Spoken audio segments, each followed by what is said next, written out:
Hey everyone, how's it going? Today we're going to take a look at what a plugin is and how you can install it in your WordPress website in less than 1 minute. Let's get started.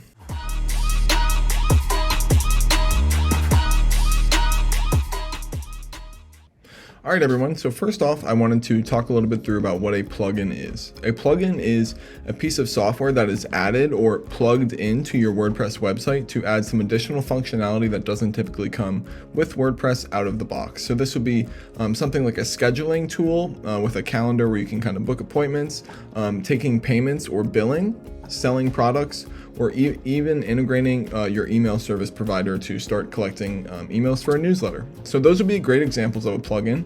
Here on this website, I just want to show you 2 quick and easy ways to install a plugin on your website in under 1 minute. So if you go to your WordPress dashboard, you come down to plugins, you'll see add new. You want to click add new, and it will take you to the WordPress directory for plugins. So this consists of thousands of free plugins that can be downloaded onto your WordPress website directly from this plugin dashboard. So here I'm just going to type in Akismet, which is a blog spam protection plugin, and I want to hit install now. So this is again one of the thousands of free plugins that are in this WordPress directory. After installing, you'll notice the button turns blue, where you then do need to click activate. It's imperative that you click activate at this step, as this will make sure that the plugin is live and working on your website. From there, you will typically either be taken to the plugin dashboard itself that houses all the information you need to get set up, or back to the plugin dashboard here. The next way that you can add a plugin is if it's something like a premium or a paid plugin, or if it doesn't come directly in the WordPress dashboard and directory.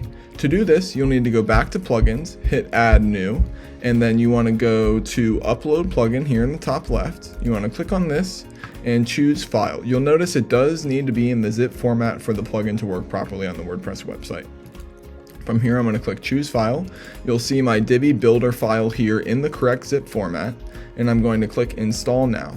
Now from here, it'll take a brief moment just to kind of install all the files. It's pulling everything directly from the zip, so it takes an extra moment compared to downloading directly from the WordPress directory. Now once you're on this page, this shows you that the plugin has been installed, and you want to do the same thing here. You want to go in and click that blue button, that blue activate plugin, for which this will make the plugin live on your website, so you can now use the Divi builder once it's activated. This is a quick tutorial on how to add plugins on your WordPress website in 2 easy ways in under 1 minute. Thanks so much for watching, and be on the lookout for more videos coming in the future. Have a great day, everyone.